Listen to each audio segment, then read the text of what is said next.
Am I the a-hole for leaving a dinner party after a girl sat on my husband's lap? My husband, Jake, and I have been married for 3 years, and from the beginning, he was very close with his best friend's sister, Cindy, 18 female. Well, my husband would often talk about her and tell me how he had seen her grown up throughout the years. Cindy is always very bubbly and seems very fond of Jake as well. I remember when we were dating, she would ask to come along on our dates a lot. I've never really said anything as I liked spending time with her as well. She was like a little sister to me. When we announced our engagement, she asked to my husband to better not forget her after being a married man and to still hang out with her. Well, we got married and I even made her my bridesmaid. Soon we moved to a different state and kind of lost contact. Now Jake's best friend came to stay with us for some time and Cindy came along as well. Now, the moment she saw us, the first thing she said was how hot my husband has gotten, and she was glad he didn't look like those boring married men.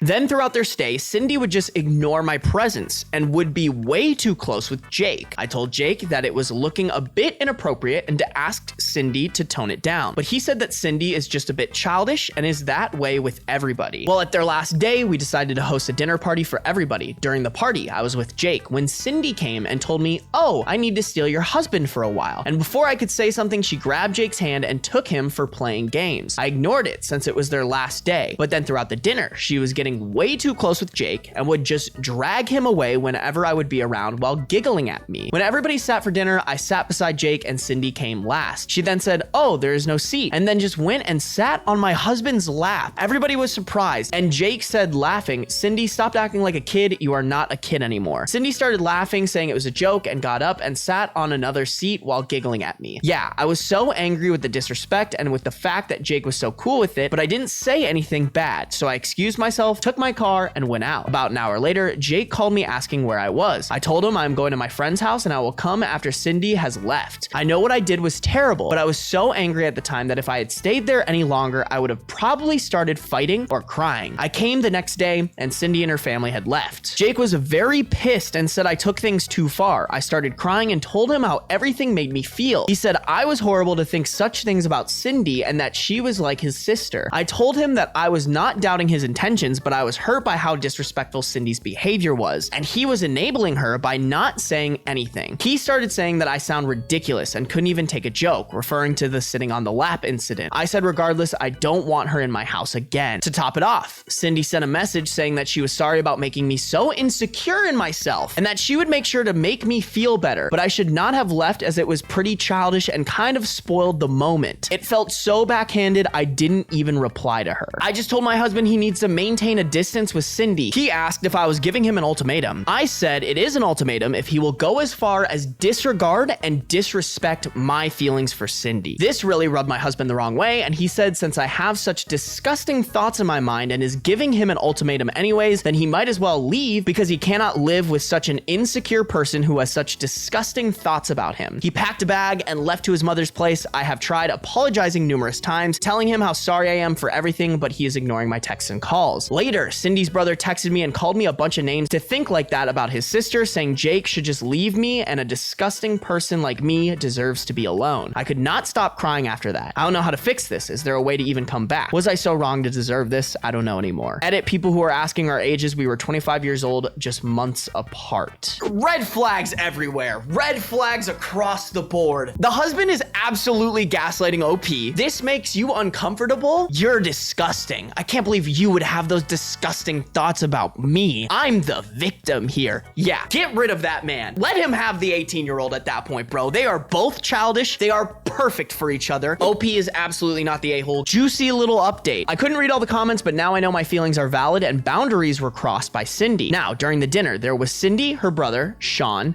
and his girlfriend, and their cousin Derek, also a good friend of my husband, with his boyfriend. So I called Derek and asked about the situation, what happened after I left. He was sympathetic and said that after I left, at first they thought I would come back, and after some time, however, things were really awkward. But when I didn't come, Sean's girlfriend told Cindy that she was so disrespectful for doing that. Derek and his boyfriend also said the same thing. To this, Cindy started crying, saying that they didn't have to corner her and attack her over a silly joke, that she didn't know it would get so out of hand. She then left the room while crying. Jake didn't know what to say, and everybody left early the next day. Derek also told me that Cindy has always had issues with boundaries, and when he introduced his boyfriend to everybody, Cindy would get too close and would joke that she was just checking if he was really gay. They were really uncomfortable with it as well, so Derek confronted her, to which Cindy rolled her eyes and said they can't take a joke and eventually stopped. This all sounds so bizarre. I don't know what's going on with Cindy. Sean's girlfriend also texted me saying she was sorry for what happened. I told him how Sean's message was inappropriate, but she had no idea about the text. So I sent her a screenshot and asked her to tell Sean to not harass me again. She was very apologetic and said she would talk to him. Now my mother-in-law called and asked what was going on, as Jake didn't tell her and only said we had an argument. I was a bit hesitant to tell her, but eventually told everything. She was furious at my husband. She said they will be coming to have a talk. So yeah, I'm just waiting for them to arrive and really nervous. I don't know if what I did was wrong or right, but we will see. As for people saying my husband is some pedo or they're having an affair, I know this is the furthest from the truth. I never questioned his intentions, but what hurt me was the lack of respect from Cindy towards me. Me personally, I would be more disrespected from the lack of support from my husband, but you do you, girl. You do you. Update 2. So my mother-in-law came with my husband, and well, the talk happened. There were a lot of things, but I will try to summarize. Basically, Jake apologized to me first and tried to explain his point of view. He said that he was angry because, 1, I left without saying anything for the whole night when he was literally just trying to diffuse the situation and try to laugh it off because it was so awkward, he didn't know what else to do. But instead of communicating, I just left him in that weird situation. He was meeting his friends after such a long time and just wanted the dinner to be peaceful. And Cindy was going back anyways, and we would most likely never meet her again. 2, he acknowledged Cindy was indeed overstepping boundaries, but he didn't know how to bring it up since he has literally seen her growing up and she is like a little sister to him. Also, she acts like that with everyone. He thought it was just for a few days. He wanted no drama during their stay, so he would just brush it off. He did acknowledge he was in the wrong about not saying anything. 3, he was already really worried and sad because how I just left with no explanations. Even after I came, not once, I asked how he felt. He was also very overwhelmed with everything and felt I was accusing him for not doing anything when he literally pushed her off as politely as possible when she tried to sit. He felt I was attacking his character when I gave the ultimatum. It made him feel sad because he felt as if I thought less of him. It wasn't about Cindy, but about how easy it was for me to question his sincerity. He said after that dinner he was going to go extremely low contact with her anyways. 4, he apologized for not speaking up about the disrespect Cindy was showing towards me and for also leaving like that. All I'm picking up here is that the husband has the empathy IQ of a toddler. Hey man, how did your wife feel when a woman sat on your lap and you didn't do jack?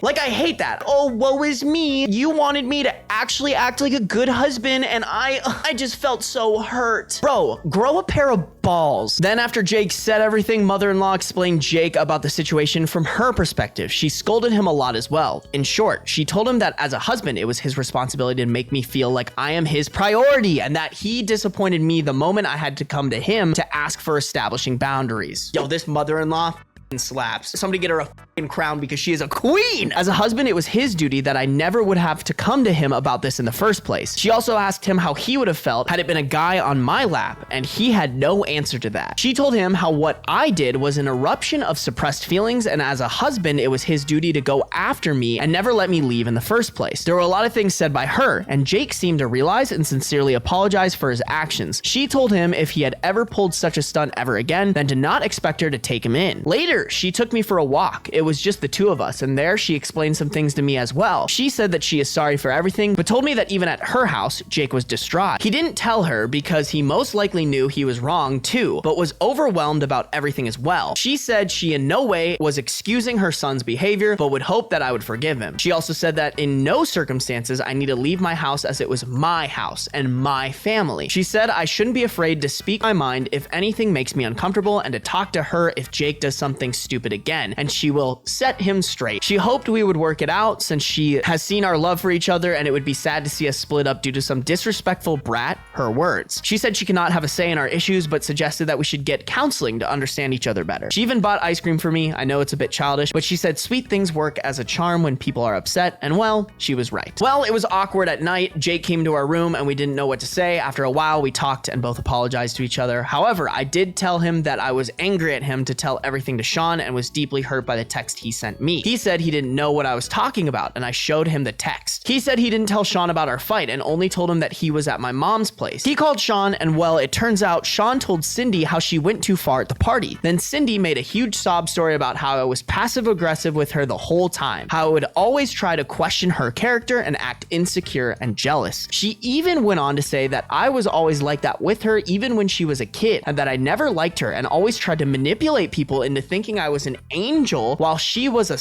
well, that made him angry to think how I could have been treating Cindy, and he sent those texts. Jake and I were baffled by such accusations, and he tried to explain to Sean how it wasn't true. But then Jake just let it be and decided to go no contact with Cindy and extremely low contact with Sean. Jake apologized again, and we just cuddled and slept. Well, Cindy is out of our lives for good now, and we have decided to go to counseling for better communication in the future. Let's see how everything goes in the future, but yeah, we are not getting divorced. I know a lot of you people wanted me to show Jake this post, but he was so sad and got scolded a lot already, so I decided not to show him for now. Maybe in the future. Sorry for all this rambling. Have a good day, people. Edit. I read people saying we should go no contact with Sean too, and I felt that it would be best to let that friendship go as well. I talked to my husband about it and he agreed. So he sent a text to Sean stating he could not be friends with him and then blocked him as well. To clarify, I have somewhat forgiven Jake for his actions, but I told him he needs to rebuild the trust I had. So I know I can rely on him in situations like that. He agreed, and we will be going to couples counseling as well. I'm less like, okay, you should divorce your husband, but he just sounds like a child. Like, oh, wee woo. He was so sad he couldn't hear more about how he had wronged his wife. Like, no, bro, you up, you're gonna hear all about it, bro. I'm just curious how such a great mother-in-law produced such a man.